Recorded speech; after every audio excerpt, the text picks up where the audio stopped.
Innal hamdalillah nahmaduhu wa nasta'inuhu wa nastaghfiruh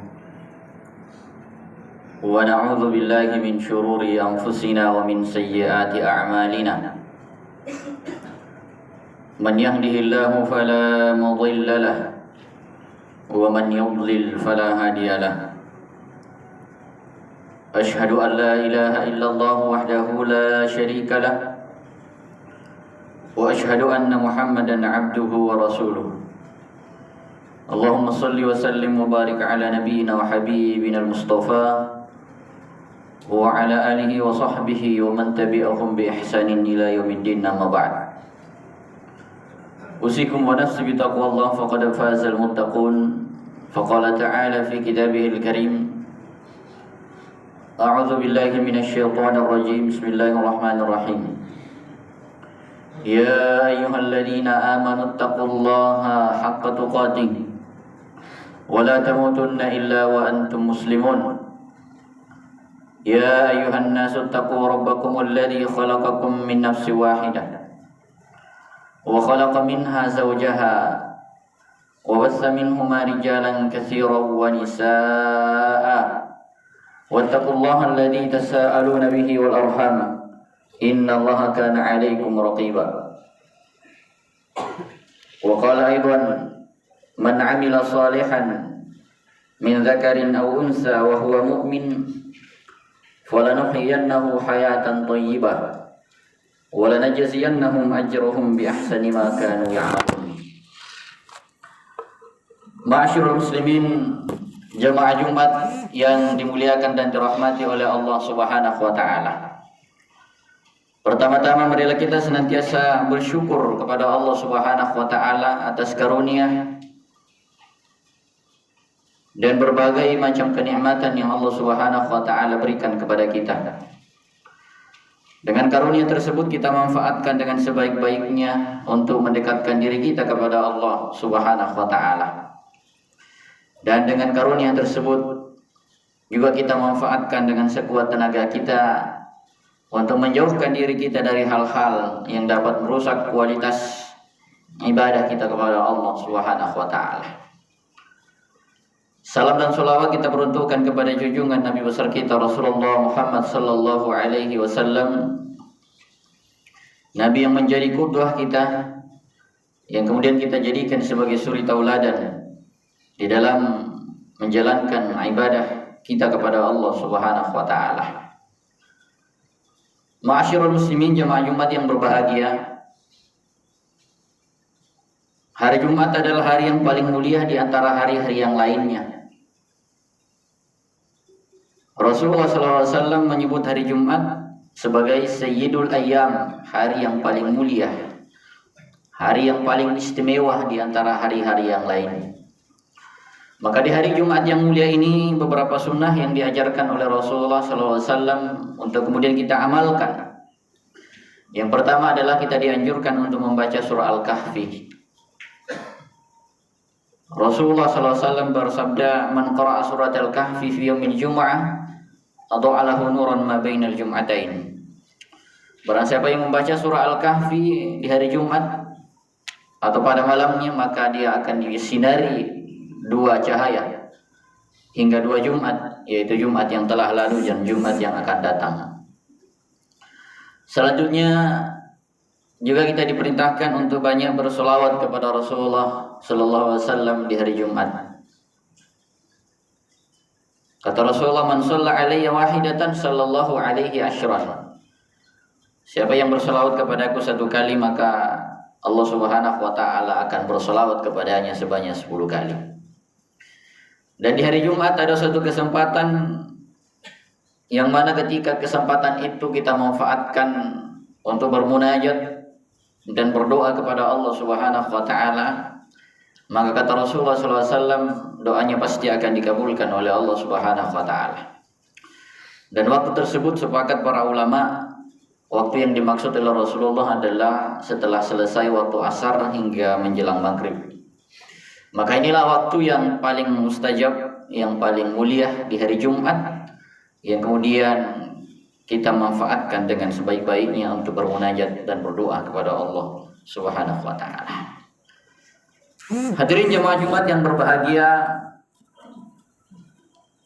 selaku khatib pada kesempatan kali ini mengangkat judul tentang konsep kesejahteraan dalam Islam. Berbicara tentang kesejahteraan, maka semua orang menginginkan supaya dirinya itu menjadi sejahtera. Dan berbagai macam parameter yang digunakan oleh seseorang di dalam mengukur kesejahteraan. Ada yang mengukur kesejahteraan dengan materi, finansial, pendapatan. Ada pula yang mengukur kebahagiaan dengan posisi, pangkat, jabatan, atau kedudukan. Juga ada yang mengukur kebahagiaan atau kesejahteraan dengan pendekatan strata sosial. Bahkan jemaah yang dimuliakan Allah Subhanahu wa taala,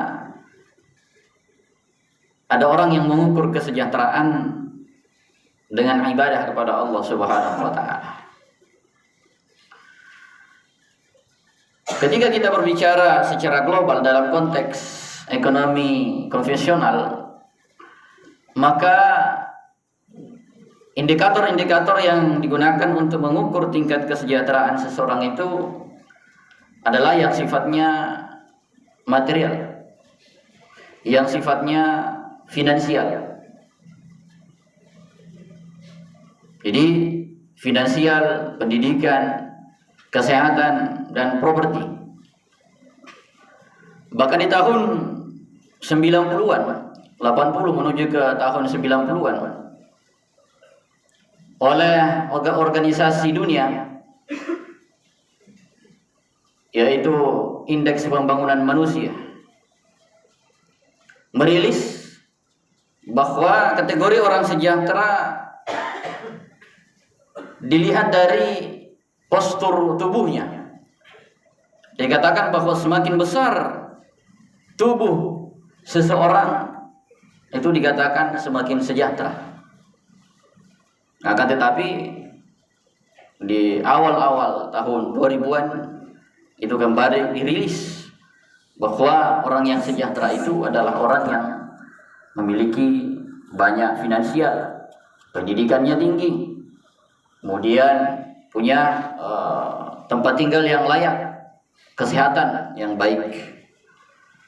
Namun dalam konteks Islam atau dalam agama kita, tentu kesejahteraan dalam bentuk finansial ini juga diakui. Allah Subhanahu wa taala tidak melarang kita untuk mengumpulkan harta yang banyak. Allah juga tidak melarang kita untuk mengejar pangkat, kedudukan, dan posisi yang bagus di tempat kerja kita. Bahkan itu adalah anjuran Allah Subhanahu wa taala pada kita. Yaitu bagaimana kita ini bekerja dengan semangat, bekerja secara profesional untuk mendapatkan pekerjaan yang bagus dan menghasilkan finansial yang mumpuni. Itu semua adalah sejalan dengan agama kita. Namun jemaah yang dimuliakan Allah Subhanahu wa taala, ketika kita ingin menelusuri lebih dalam lagi tentang bagaimana konsep Islam mengatur tentang kesejahteraan manusia, maka di sana ada syariat. Di situ ada etika yang Allah Subhanahu wa taala gariskan kepada kita semua. Bagaimana proses untuk mendapatkan kesejahteraan itu. Bahkan di dalam Islam, di dalam Al-Quran, kita melihat di surah Al-Quraisy, ternyata orang yang sejahtera itu sangat sederhana. Allah berfirman, orang yang sejahtera itu, indikator orang yang sejahtera menurut Al-Quran itu hanya ada 3. Yang pertama kata Allah, فَلْيَعْبُدُوا رَبَّ هَذَا الْبَيْتِ. Orang yang sejahtera kata Allah yang pertama adalah orang yang senantiasa memperbaiki ibadahnya kepada Tuhannya. Falyabudu rabb hadzal bait. Ini kesejahteraan yang paling utama. Yang kedua adalah alladzi at'amahum min ju'. Ketika dia lapar, dia bisa menyelesaikan laparnya. Dia bisa menghilangkan rasa lapar, rasa haus. Jadi hanya sekedar memenuhi kebutuhan primer. Bukan yang mereka mengumpulkan harta yang sebanyak-banyaknya yang dijadikan sebagai lifestyle, gaya hidup. Akan tetapi alladzi at'amahum min ju'. Yang ketiga, indikatornya kata Al-Qur'an wa amanahum min khauf. Wa amanahum min khauf. Dia aman. Dia aman dari ketakutan. Dia tidak khawatir lagi. Dia tidak cemas lagi. Dia tidak takut lagi. Dia aman. Kenapa aman? Karena yang pertama, ibadahnya sudah bagus. Yang kedua, ketika dia lapar, dia mampu menyelesaikan dan menuntaskan rasa lapar itu. Kalau kita ingin melihat lebih jauh lagi dalam pendapat salah satu imam, yakni Imam Al-Ghazali dalam bukunya Ihya Ulumuddin, beliau lebih memperdalam lagi dalam kaitannya dengan agama tentang kesejahteraan. Beliau mengatakan untuk mendapatkan kesejahteraan yang sempurna, mesti kita memelihara 5 tujuan dasar dalam agama kita. Yang pertama kata Imam Al-Ghazali adalah penjagaan terhadap agama. Ini yang pertama. Jadi orang yang sejahtera sebenarnya adalah mereka yang senantiasa menjaga agamanya, memelihara kewajiban-kewajibannya terhadap Tuhannya. Yang kedua kata Imam Al-Ghazali adalah penjagaan terhadap diri, nafs, hifsun nafs, yaitu menjaga diri kita, menjaga jiwa kita dari hal-hal yang bisa merusak. Jiwa ini bisa dari segi batiniyah, bisa juga dari segi lahiriah. Kalau dari segi batiniyah ya tentunya hal-hal yang bisa merusak hati kita, seperti hasud, dengki, sombong, iri hati, itu semua yang bisa merusak daripada kesejahteraan kita. Dari segi lahiriah tentu kita diperintahkan untuk menjaga diri kita dari hal-hal atau dari penyakit-penyakit yang bisa menyebabkan tubuh kita ini bisa rusak. Kemudian kata Imam Al-Ghazali yang ketiga adalah penjagaan terhadap akal. Bagaimana cara memelihara akal adalah dengan cara menuntut ilmu agama yang baik, yang benar, sesuai dengan yang diajarkan oleh Rasul Sallallahu Alaihi Wasallam. Selanjutnya adalah penjagaan terhadap keluarga. Bagaimana model penjagaan keluarga adalah mengajak keluarga kita untuk taat kepada Allah Subhanahu Wa Taala. Yang terakhir kata Imam Al-Ghazali untuk mendapatkan kesejahteraan yang sempurna adalah penjagaan terhadap harta. Jadi harta ini di dalam Islam adalah merupakan indikator yang terakhir, merupakan ukuran yang terakhir untuk mengukur tingkat kesejahteraan seseorang.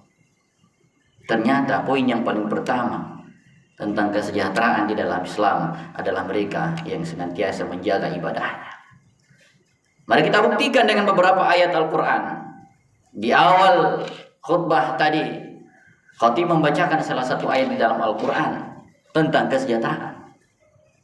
Allah berfirman, "Man 'amila shalihan min dzakarin aw unsa wa huwa mu'min."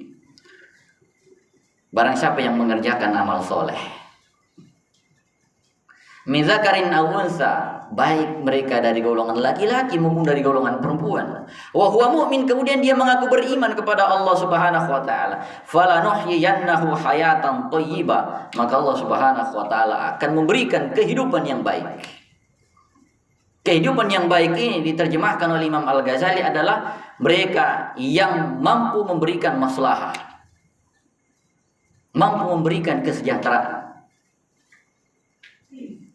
wa lanajziyannahum ajrahum bi ahsani ma kanu ya'malun. Bahkan Allah Subhanahu wa taala akan memberikan karunia yang lebih besar, kesejahteraan yang lebih besar dibandingkan dengan apa yang mereka kerjakan.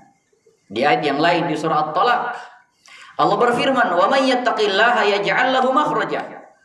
Barang siapa yang bertakwa kepada Allah Subhanahu wa taala, maka Allah akan memberikan jalan solusi. Allah akan mengeluarkan dari permasalahan-permasalahan kehidupan. Termasuk di dalamnya adalah permasalahan kesejahteraan yang sifatnya finansial. Wa yarzuqhu min haitsu la yahtasib. Dan Allah Subhanahu wa taala akan merezekikan kepadanya karunia. Allah akan memberikan rezeki kepadanya la yahtasib, dari arah mana saja yang tidak pernah kita duga-duga. Tidak pernah kita sangka. Dari kiri, dari kanan, atas, dari bawah, depan, belakang, semuanya akan Allah Subhanahu wa taala karuniakan kepada orang-orang yang memperbaiki ketakwaannya ke hadapan Allah Subhanahu wa taala. Yang mana kesimpulannya adalah ketika kita ingin sejahtera di mata Allah Subhanahu wa taala, maka carilah kesejahteraan dalam ibadah. Carilah kesejahteraan dalam agama. Karena teori agama mengatakan bahwa ketika kita mengejar kesejahteraan yang sifatnya spiritual, maka Allah sangat mudah memberikan finansial kesejahteraan yang sifatnya materi kepada kita. Akan tetapi sebaliknya, manakala kita mengejar kesejahteraan dalam bentuk finansial, pendapatan, keuangan, materi, maka mustahil agama kita akan bagus di hadapan Allah Subhanahu wa taala. Jemaah yang dimuliakan Allah Subhanahu wa taala, mari kita jadikan profesi kita sebagai wasilah untuk beribadah kepada Allah Subhanahu wa taala. Jadikan pekerjaan kita sebagai jembatan untuk mendapatkan rahmat dan kasih sayang kepada Allah Subhanahu wa taala. Kita memiliki kesempatan yang sama dengan para penceramah, dengan para kiai, dengan para ustaz untuk mendapatkan kemuliaan di sisi Allah Subhanahu wa taala. Kalau kita mendapatkan karunia, mari kita sebarkan karunia tersebut. Kita mendapatkan materi, mari kita infakkan materi tersebut di jalan Allah Subhanahu wa taala sehingga kita juga mendapatkan pahala yang besar di sisi Allah Subhanahu wa taala. Barakallahu li wa lakum fil Qur'anil azim wa nafa'ni wa iyyakum bima fihi minal ayati wa dzikril hakim wa taqabbala minna wa minkum tilawatahu innahu